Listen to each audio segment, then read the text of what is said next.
Hello my soccer universe, to a review of a rather weird round all over Europe. But we have our first title winner. PSG got the job done, could have done it already last week. However, Monaco didn't do them the favor of dropping points, and so PSG had to wait for another week.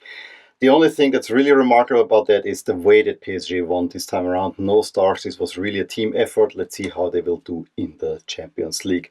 But the weird thing is that neither of the top two in England or Spain actually got wins. And that is rather remarkable. And in Spain we didn't have any single home win at all. We had the big upset, of course, Valencia beating Real Madrid away from home with a brilliant last-minute winner. We had a Pyrrhic victory for Bayern Munich in the German Bundesliga, where it gets really tight for this final Champions League spot as well. We also had a bumper weekend in Portugal with two top games plus another one thrown in, and things are tilting towards Benfica. But as usual, we start our review in the Netherlands.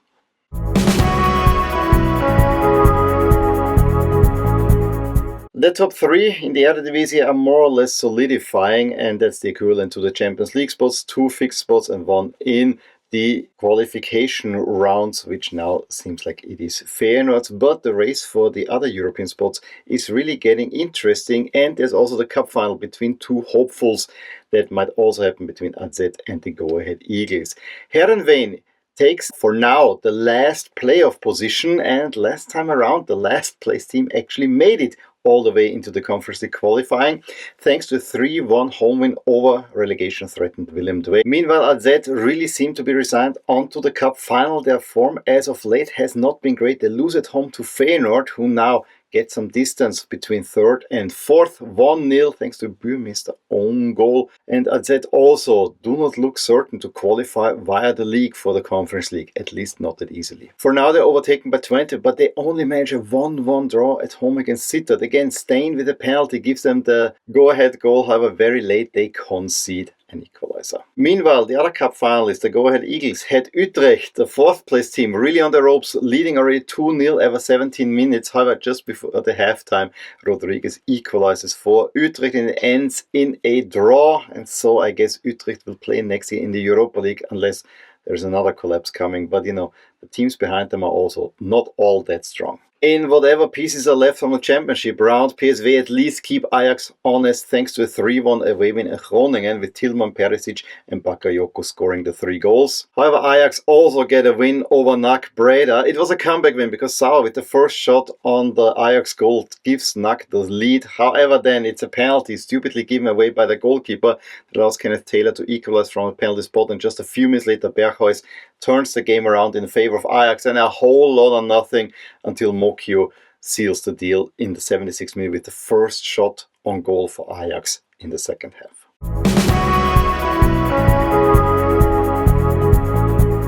In the Bavarian derby on Friday evening, league leaders Bayern took on one of the informed teams in the Bundesliga in Augsburg, and Augsburg actually showed that they have to be taken seriously. Taking the lead in the 30th minute through a beautifully taken free kick and then also finished by Giannoulis. Musiala just before the halftime equalizes for the Bavarians. However, crucially, he has to come off in the 54th minute with an injury, muscle injury, out for 6 to 8 weeks. Huge dent into Bayern's Champions League hopes. However, then at least the game turns in Bayern's favor with Cesiger getting sent off for a second yellow card, and then Ulises' Harry Kane to give Bayern the lead on the night, and an own goal seals the deal in stoppage time. Bochum's momentum is really coming to a screeching halt. They lose against Stuttgart, who had a cup semi-final in the midweek, 4-0 at home, and so Bochum's chances of survival are getting slimmer and slimmer. Meanwhile, Niko Kovac seemingly found a turnaround for Dortmund. They go to Freiburg, not an easy place to go by any means, and win 4-1. And it's only very late when they concede the goal. The goal scorers are the Yemi Chukwuemeka, Girassi and Jamie Gittens. Meanwhile, Leverkusen keep the 6-point deficit to Bayern Munich thanks to 1-0 away win in stoppage time through a Buendia goal at Heidenheim. Heidenheim still sitting in the relegation spot, and it's unlikely that they will move further out of that. Well, at least the threat from behind is minimized. Holstein Kiel actually had a 1-0 lead at high-flying Mainz, but Mainz actually managed an equalizer through Viper in the 75th minute. A draw that doesn't really help either of these two teams. Under new coach Löw, Leipzig win the first Bundesliga game, and Löw is not in any way related to former Germany coach Löw. However, it's again a come from behind win because Bischof had given Hoffenheim a 1-0 lead, but then Šeško and Baku turned around just before the half and laid on Paulsen seals the deal. There was a little upset in the evening game on Saturday with Werder Bremen beating Eintracht Frankfurt ahead of the Europa League clash against Spurs 2-0, with Romano Schmidt being the main man, first assisting the opening goal by Berg and then scoring the second one in the second half himself. Itakura may have given Gladbach a 1-0 lead in St. Pauli, and those would have been crucial points in their chase of a potential Champions League spot. That's not really out of the question for Gladbach. However, Afolayan equalized in the 85th minute. And Wolfsburg were knocking on the European door for a while, but really have hit the skids. Now they lose 1-0 at lowly Union Berlin. Former last player Marin Ljubicic being subbed on in the first half, but it is Hollerbach who gives the win to the Berliners.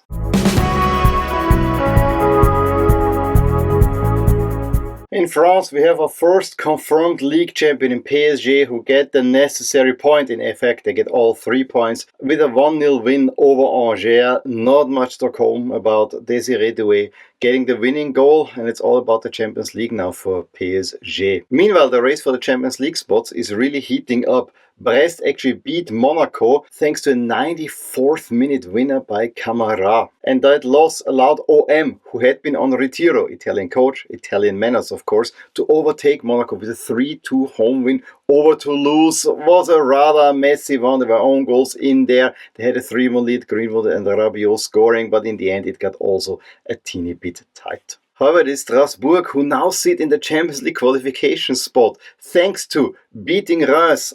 Rather lucky, 1-0 at home. The goal coming through Ducouré already come in the 4th minute, and an equalizer by Ito was disallowed for handball. There were also a few red cards in the end, so a rather wild game, but Strasbourg get crucial 3 points. They are the second best team in France this year. And they could move into the 4th place because Nice is also running off the boil, losing 2-1 at home to Nantes. Relegation threatened Nantes, that is, with all goals coming already in the first half. And in another big clash, Lyon beat Lille 2-1 at home and actually leapfrogged Nice as well into the Europa League spot. And Lyon probably have some slight hopes of winning the Europa League, and that's the pathway into the Champions League. However, they had to come from behind. Diakité already had opened the scoring for Lille in the 1st minute. Lacazette with a penalty equalizes before half time, and then Ryan Cherki gets the winner in the 70th minute.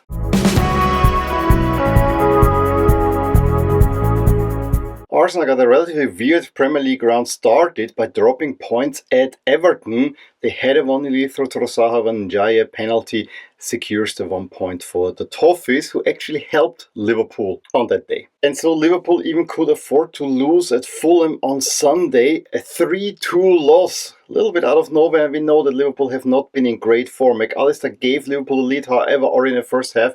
Sessegnon, Iwobi and Rodrigo Muniz turned it around. Luis Diaz pulls one back. However, there's no equalizer for the Reds, who still are very much set on celebrating another Premier League title. And also the third top 3 team did not win. Forest went to Villa and were more or less taking a part in the first half through Rodgers and Malm. Yes, second half a little bit of an improvement. Jota Silva pulling one back.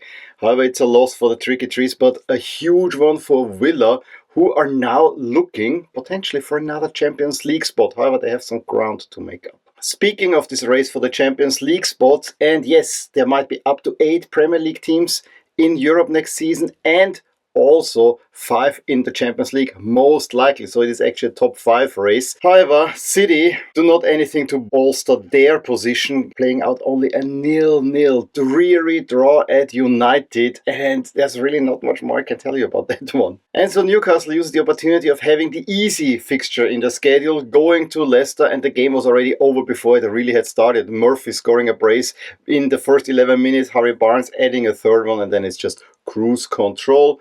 Newcastle moving into 5th spot. In other fixtures, Crystal Palace continued their good form, winning their derby 2-1 at home with Mateta and Munoz scoring the 2 goals. However, there were also 3 red cards, 2 for Palace, 1 for Brighton. Wolves also took a huge step towards survival, beating Ipswich away from home 2-1, and they had to come back from that one because Liam Delap gave Ipswich a first half lead. However, Sarabia and Larson turn it around. There was also the curious sight of 11 Ipswich players lined up on the goal line thanks to an indirect free kick. Bournemouth a little bit stopped their losing run, managing a 2-2 draw away to hapless West Ham. And Chelsea also look like they're letting go of their relatively good position they just had a couple of months ago, managing on a 0-0 draw at Brentford. A rare win for Spurs. It's a 3-1 home win over Southampton, and that also means that Southampton are already relegated, the earliest team to get relegated from the Premier League, at least by match day.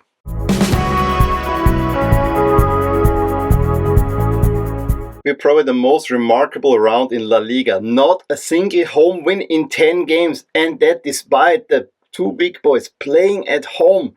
That probably has never happened before, at least not as far as I can remember. And I have to say, Valencia's win at Real Madrid was a little bit against the run of play. Real Madrid for once actually dominated and didn't get the job done. And it's also down to Vini Jr. seeing a penalty save that was rather poorly taken. I also have to say that the guts of Mamadashvili walking up to Vini Jr. saying 50 euros on that pen, really, really cool. He saved it. And just 2 minutes later, in the 15th, Jacobi actually gives Valencia the lead. And he almost equalized for Real Madrid as well with a rather curious own goal. However, there was an offside in the build-up. So nothing was going for Real Madrid in that first half. Vini Jr. though equalizes right at the beginning of the second half, and you thought this is only gonna go one way. Real Madrid's players are way too well. However, Champions League is looming and there came some changes. They probably broke up the rhythm a little bit. But still, Real Madrid had the better of the game and are caught out on a counter-attack in the 95th minute. And what a beautiful goal that was by Hugo Duro after a really nice assist by Rafa Mir from the side, and he finishes out of the air. Really nice goal. Huge 3 points for Valencia, and what seemed unlikely a couple of months ago seems now more likely that Valencia actually will stay in La Liga where they more or less belong. That also meant that Barcelona had the chance to go 6 clear of Real Madrid, and of course everyone was buzzing because that would be another step towards the title. But they do not manage the home win. Gavi opened the score in 7th minute, but this was a Betis side that did not come out to play, that more or less sat tight. They did get equalizer through Nathan in the 17th minute, and then Barcelona really had a hard time breaking them down, and it ends in an almost logically 1-1 draw. And that of course means that Atletico Madrid with a 2-1 away win at Sevilla may just about still be in this title race. Not really, but they cut the deficit to 7 points to Barcelona and also come back from a deficit. Agumet giving Sevilla the lead in 7th minute. Julian Alvarez equalized with a penalty. The game more or less ebbed and flowed, never really a great one. However, deep in stoppage time, Barrios just runs through the field, is escorted by the Sevilla players, takes a shot, and it lands in the net. It was a nice goal. I think it was his first for Atleti.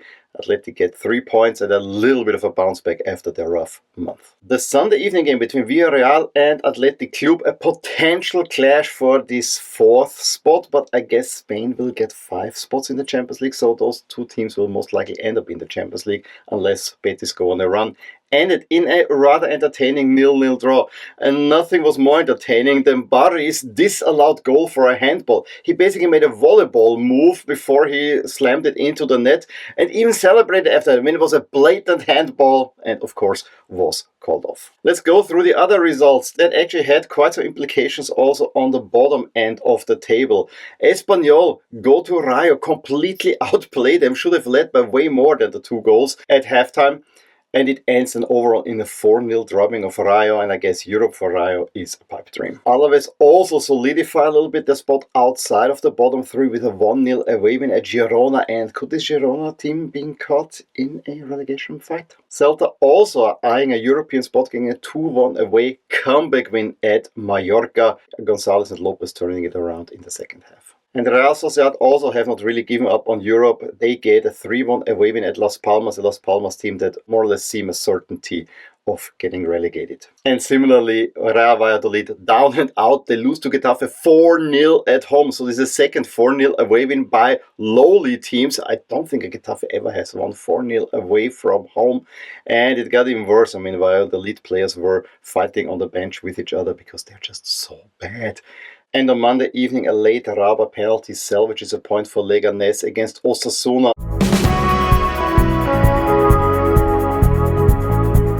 We had a super match day in Liga Portugal with 2 top 4 duels plus a 5th versus 6th matchup as well. So really a whole lot of action, and of course there was El Clásico between Porto and Benfica. However, it wasn't much of a game because already in the first minute Pavlidis after an Koglu assist opens the scoring, and Porto had a lot of control, but Benfica were clinically, and when Pavlidis gets his second goal in the 43rd minute, this was the death blow for Porto, who did have their chances, but as I said, were not as clinically as Benfica were. In the second half, only one-way traffic. Pavlidis completes his hat-trick in the 69th minute before Samu can pull one back, and then very late on, Otamendi adds a 4th for an utter destruction and a whole lot of pressure on city rivals Sporting. And kinda surprisingly, Sporting cracked. I mean, they took on Braga at home and managed only a 1-1 draw, although it started out so well for them. Gyökeres seemingly opened the scoring already in the 3rd minute, however,